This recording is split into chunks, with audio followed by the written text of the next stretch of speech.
Have you ever wondered why China and Russia are allegedly cutting undersea internet cables?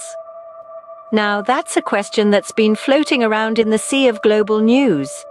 To understand this, we need to dive into the world of undersea cables, the silent workhorses of the internet. These cables, laid across the ocean floor, are the backbone of global internet connectivity, carrying over 99% of international data. Let's rewind a bit to the first reported incident. Picture this. A Chinese ship, the New Polar Bear, is accused of deliberately damaging a natural gas pipeline and two telecommunication cables in the Gulf of Finland. The ship, now owned by a Chinese logistics company, is under investigation led by Finland and Estonia, raising questions of accountability and stoking geopolitical tensions. So, what could possibly motivate a country to disrupt such a vital global communication network? Let's delve into the possible reasons. In the complex world of geopolitics, every move counts. Could the alleged undersea cable cutting be a part of a larger strategic game? In the intricate web of international relations, actions speak louder than words. Let's consider the incident with the Chinese-owned container ship, the New Polar Bear, suspected of deliberately damaging a natural gas pipeline and two telecommunications cables in the Gulf of Finland. A move like this, if indeed intentional, could be seen as a cunning maneuver to exert power and control in a region rife with geopolitical tensions. Let's not forget, these undersea cables are no ordinary cables.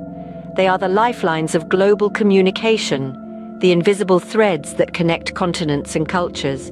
Damaging them disrupts this crucial flow of information. In an era where data is the new oil, such actions can have far-reaching implications, impacting economies, diplomacy, and even national security.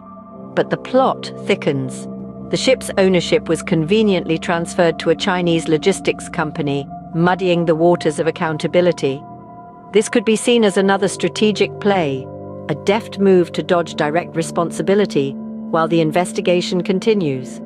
And what of the potential repercussions? The Finnish and Estonian response to restrict Chinese vessels from their territorial waters, for instance, is more than just a defensive move. It's a clear message that actions have consequences and that sovereignty and security cannot be compromised. Yet the game of geopolitics is not merely about power and control. It's about foresight, planning, and positioning for future advantage. The call from US lawmakers for Elon Musk to provide SpaceX's Starshield military-specific satellite communications network to American defense forces in Taiwan is a prime example. It's a recognition of the potential risks to American service members in the Western Pacific in the event of Chinese aggression against Taiwan. It's about securing communication lines, strengthening alliances, and preparing for potential conflicts. But what if there's more to the story than just power play and strategic advantage? As we step into the era of digital warfare, could cutting undersea cables be a new form of cyber attack? The question might seem far-fetched, but in a world where data is the new oil, the idea isn't too wild. Imagine a scenario where a country's digital lifeblood gets severed, causing economic and societal chaos. It's a chilling thought, isn't it? Now let's consider a recent incident involving a Chinese-owned container ship, the New Polar Bear. It's under investigation for allegedly damaging a natural gas pipeline and two telecommunication cables in the Gulf of Finland. While it might have been an accident, some suspect it could be a deliberate act, a new form of cyber warfare. Then there's the situation in Taiwan, where the US military heavily relies on SpaceX's satellite services for digital communication. With growing threats from China, can the US afford to rely so heavily on a single point of digital communication? If Taiwan's communication lines were cut, the impact would be catastrophic. So, we see that cutting undersea cables can have far-reaching impacts, from disrupting global communication to potential cyber warfare.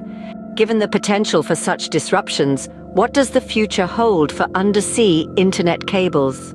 Let's delve into this. The recent incidents of alleged cable cutting have underscored the vulnerability of our global communication systems.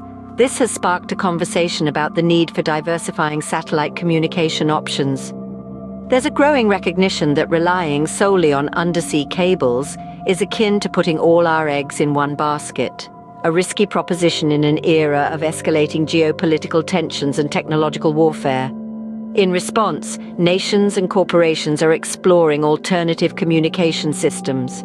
For instance, Taiwan, faced with potential threats to its communication security, is developing its own satellite system. This move towards self-reliance not only provides a safeguard against potential cable disruptions, but also offers an opportunity to innovate and advance in the field of communication technology. The role of private enterprises is also significant.